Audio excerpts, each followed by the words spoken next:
I am wherever the foe believes I am not. I strike wherever my enemies least expect my blade to fall. All they know of me is that I shall defy all that they believe to be true. All they can predict is their own growing fear, anger, and confusion. So do I win victory, not by giving my enemies a battle they can't comprehend, but by executing a swift and deadly hunt that they cannot escape.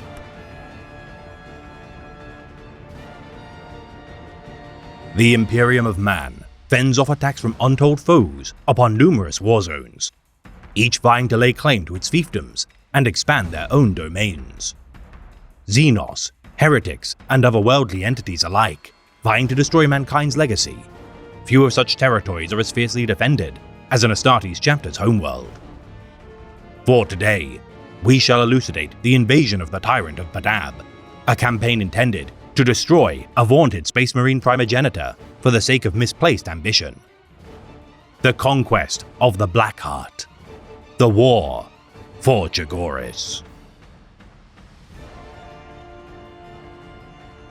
Focus upon the foes you see before you, but be mindful always that even the open plain can conceal an army.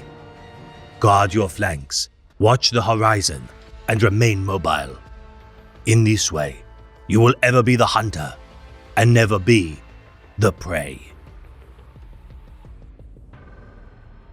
Chogoris, homeworld of the vaunted White Scars chapter, has stood as a bastion of the Imperium for over 10 millennia within the Yasan sector, its proximity to the Maelstrom Warprift a beacon of light within the Ultima Segmentum. Legendary among the annals of the Astartes legacy as the world to which the loyalist Primarch, Jaghatai Khan, rose to prominence. Since the era of the Great Crusade, Chogorian tribes of the Empty Quarter have honed their skills at hunting. A verdant world of stretching plains of indescribable beauty, untouched by the influence of the Mechanicus of Mars.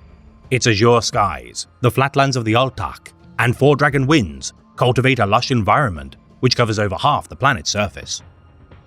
From the winds of Kur to the west, northern Huanglak, eastern Ultkrakul, and southern Tlemcik, brisk breezes turn to storms in times of hardship, which the peoples of this otherwise paradisal world must shelter to preserve their lives.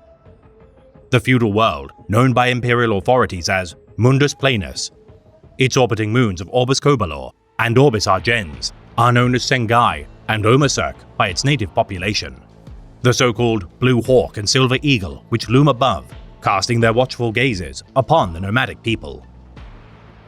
From tens of thousands to mere dozens of members, each tribe herds beasts of burden known as Yats, wary of rival tribes who seek to raid their lands for livestock, avenge prior injustices, or seek indentured labor for their own means. Atop the highest peak of the Kumkata, the mountains that scrape the stars, rest the fortress monastery of the planet's overlords, the White Scars, the bastion of Quan Zhao, enduring past every harsh winter and heatstroke-inducing summer the world can muster. Known by the mortals below as the Forbidden Citadel, not a single road known to the populace leads from the plains to such a fortress, the White Scars maintaining a secret avenue of transit to maintain their charge's purity from outside influence.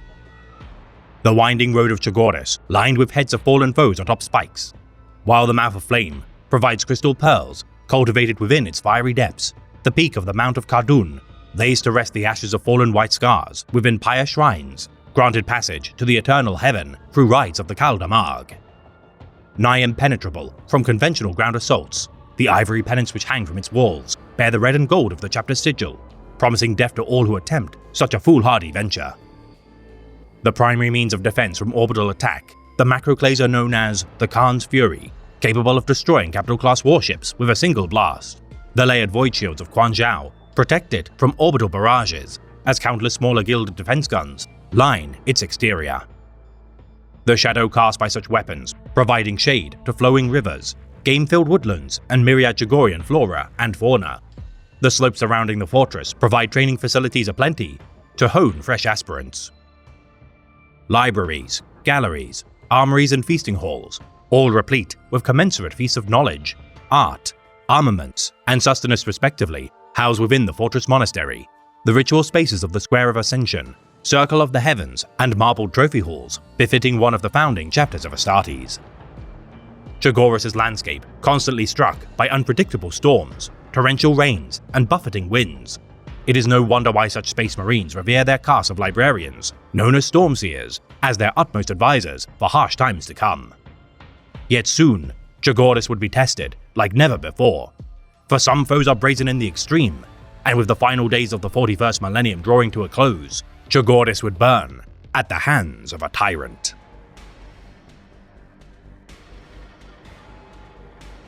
Long before, when we roamed the empty quarter, amongst the folk of our tribes, there were storms to be weathered. They were ferocious, these storms, violent, tearing apart the Gur, scattering the Yat. Yet we endured them, and we shall endure this. For then, we were but men. Now we are the sons of the Great Khan, the tribe of the Warhawk himself, and no storm shall be our undoing.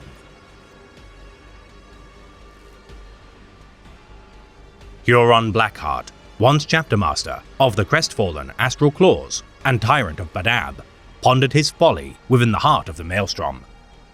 Failing in his duty to defend the realms of the Imperium from the denizens of such a tear in reality, the pirate king of the Red Corsairs now drew succor from the blight from which he once sought to cleanse of heresy.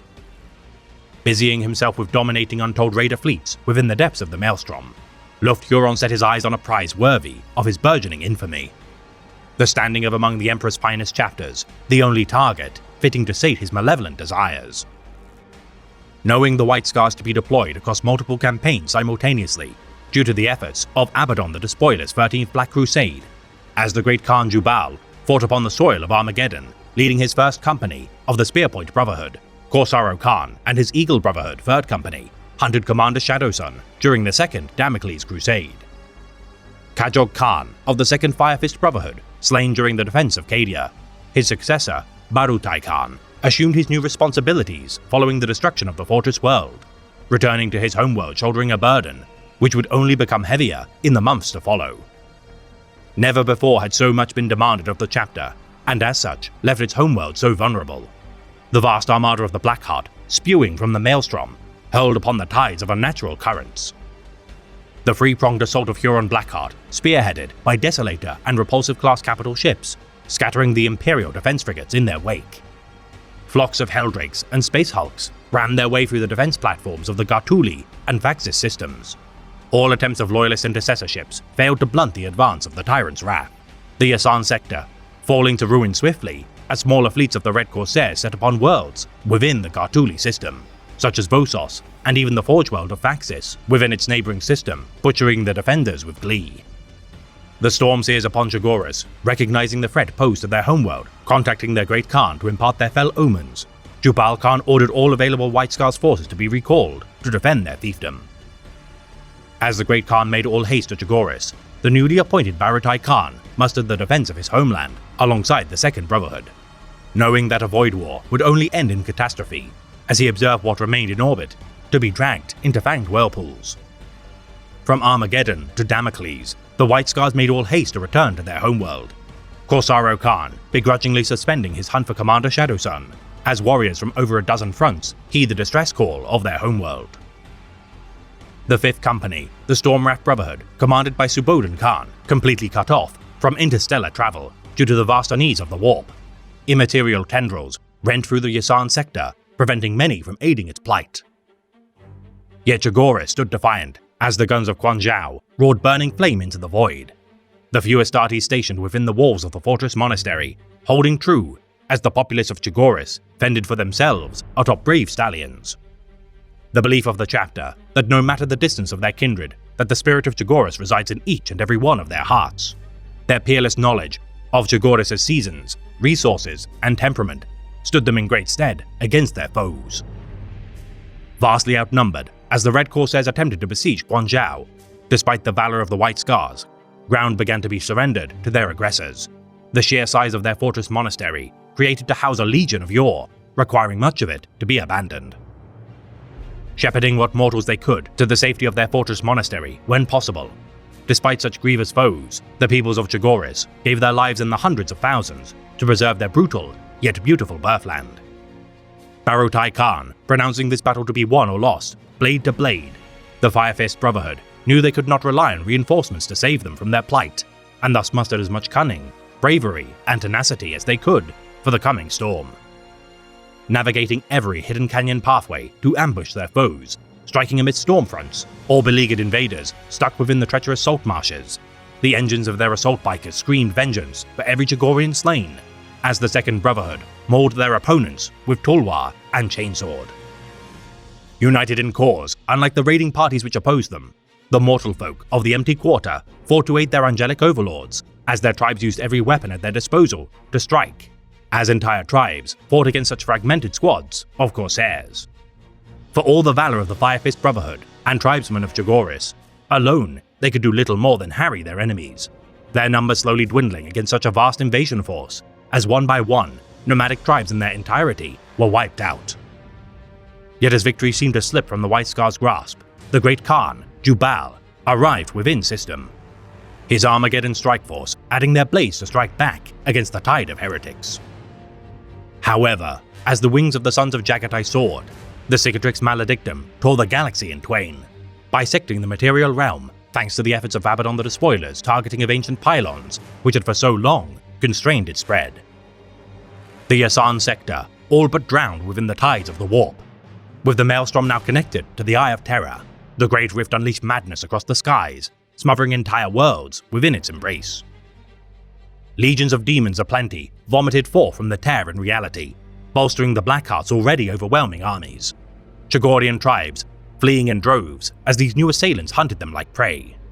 Within mere days, the death toll grew to the hundreds of thousands, the neighboring world of Shovith overrun beyond all measure of reclamation by the Imperium.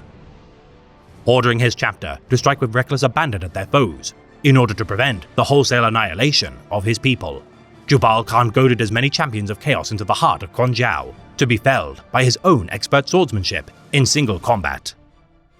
For solar months, the White Scars held ground within Quan Jiao, their seeming last stand fated to sacrifice their lives as a final testament to the defiance of the Sons of the Warhawk. Yet such a fate was not to be inherited by the Sons of Jagatai, for in time, their master of the hunt would make prey of the corrupted predators who sought to despoil the plains of the Altak.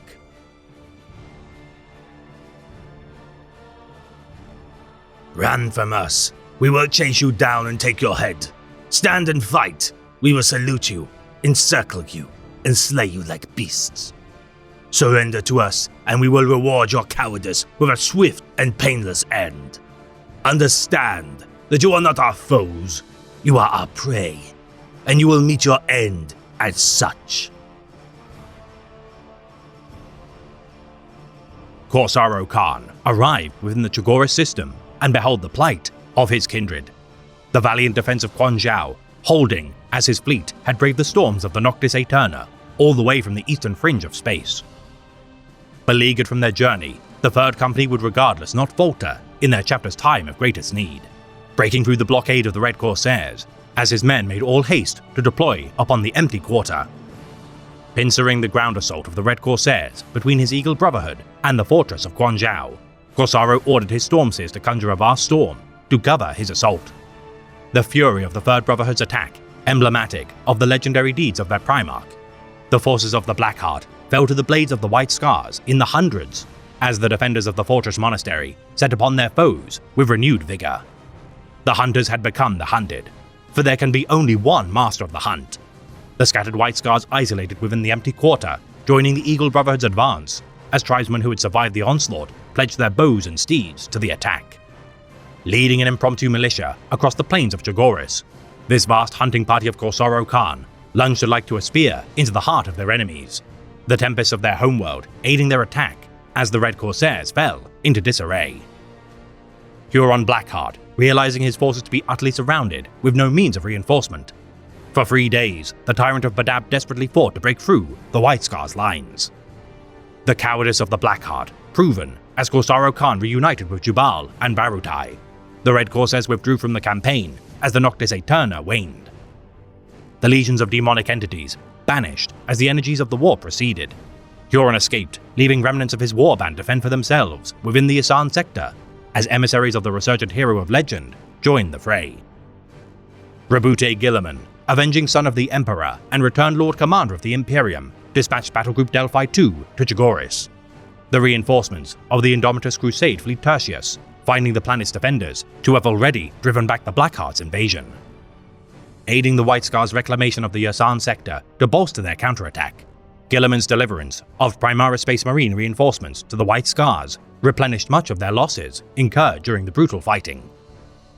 With the Noctis Aeterna waning, delayed Firstborn reinforcements likewise galvanized the counterattack. Many a scion of Jagatai spoiling for a fight, having been kept so long away from their hated enemy.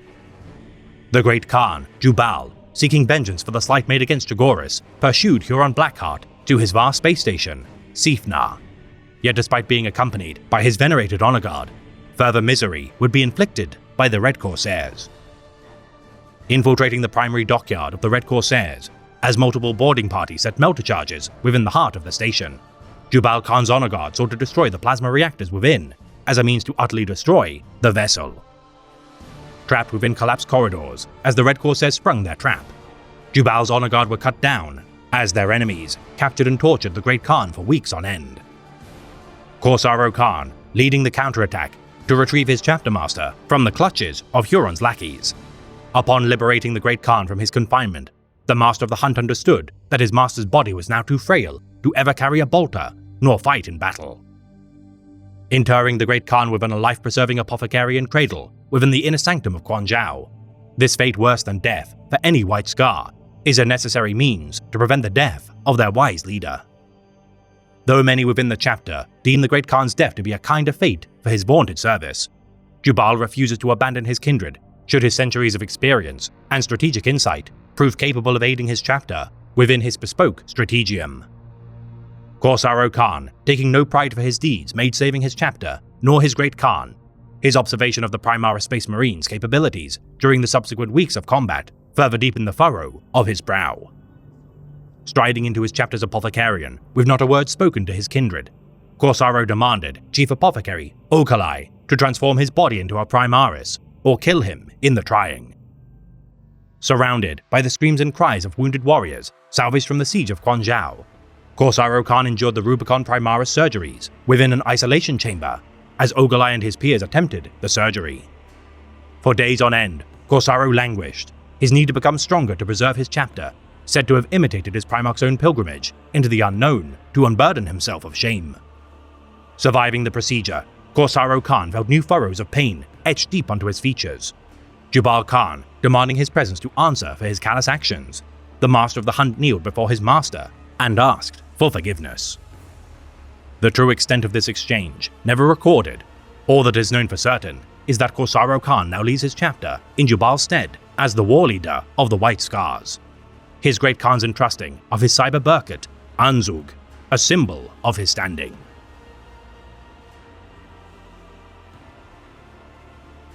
Many of our cousins refuse to retreat. They see it as dishonorable. They are fools. 10,000 victories have started with a retreat. The only dishonor is not coming back. The Yasan sector to this day still not cleansed entirely of the scum of the Maelstrom. While Corsaro attempts to root out the insidious threat of chaos from the White Scars' domains, more pressing campaigns demand the attention of the chapter to far-flung worlds. Efforts to rebuild Quan Zhao and bring stability to the populace of Jagoris still ongoing. The chapter never lacks for recruits to induct into their Primaris ranks due to the thousands of survivors of the Red Corsairs invasion who vie for a chance to enact revenge. Much of the chapter's battle company strength comprised of Primaris Marines due to their losses incurred from the assault. Subodhan Khan, veteran commander of the 5th Company for over 2 centuries, now leads its first captain and acts in his Great Khan's stead as the company's frontline commander. The Spearpoint Brotherhood's former Khan, Jurga, interred within a dreadnought sarcophagus following the fighting against the Blackheart. His wounds inflicted by a Lord Discordant of the Red Corsairs now consigns him to a life of service as a phantom of the Brotherhood he once commanded. Hibogan Khan, appointed to lead the Stormrat Brotherhood in Subodhan's stead. The Master of Spirits, known as the Lightning Tower, proved himself invaluable during the closing stages of the campaign, earning the respect of the Tech Marines, who now readily supply him with any and all equipment within their armory. The 10th Windspeaker Brotherhood, tasked with investigating the worlds of the Yasan sector for signs of traitor activity. Their combat made to reclaim the White Scars territory under the oversight of Jodaga Khan has proven a fitting means to train capable new recruits. The chapter calling on their successors, such as the Rampagers, Marauders, and Destroyers, to aid in the purge of heretics within their home system. Such scions of the Kargan have dutifully dispatched strike forces to aid their reclamation of their domains. Hunting deformed monstrosities within the mountains of Chagoris, tainted by the presence of the warp, husks of traitor Voidcraft still litter the plains of this tarnished world, inhabited by flesh-eating cultists and demon engines which managed to survive the campaign. The tribesmen of Chagoris, swift in culling members of the populace who show signs of chaos corruption, those proven worthy as inductees of the chapter, now have their faces scarred to imitate the Great Rift as a sign of their might. Making great strides in purging the taint of chaos from their homeworld, driven predominantly by the wisdom of their Stormseers, the White Scars refuse to give in to despair, as they stoically face the hardships which have befallen their cherished homeworld. Honoring slain heroes of the chapter, such as Siglai Khan of the 6th, the Hawk's-Eye Brotherhood, for their lives given in the defense of Chagoris. Despite their valor, the White Scars are far from ending the Blackheart War. Space hulks filled with Black Legion allies set to roam the Yasan sector as a means to complicate the White Scars' reclamation of their domains. Even with the aid of the Indomitus Crusade's Primaris Space Marines, much work is still to be done. Yet the sons of the Warhawk have never faltered in their duty to the Imperium, whether at the walls of Holy Terror or Holdfast of Quan Zhao. For every time the White Scars are bloodied, such wounds are worn as badges of honor, and a wounded man can always heal enough to smite his enemies in kind.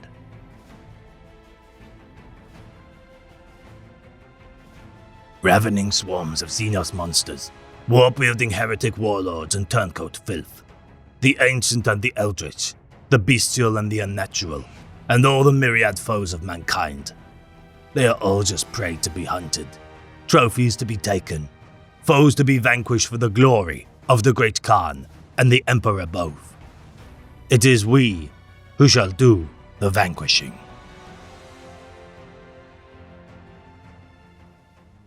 This has been a tale of the Great Imperium of Man, read by the Remembrancer. The sons of the Kargan have long toiled to maintain the fertile lands of their homeworld. The rolling plains of Chagoris, now burned and drenched in blood after 10 millennia of painstaking care. Nature is a fickle mistress, yet beautiful despite its danger, and it is our duty to preserve what we can of its grandeur. For the greater our advances in technology, typically, more of what surrounds us of our environment is surrendered on the altar of progress. Take time to connect with the environment around you, for we are all connected to the cradle of our homeworld, descended from the flora and fauna to which we share strands of our own DNA. For it does the mind, heart, and soul good to enjoy the beauty of nature when you can, for one never knows when flowers shall wilt, trees shall decline, and the simple pleasures of a cool breeze or sun's rays shall not be forthcoming due to circumstances beyond your control.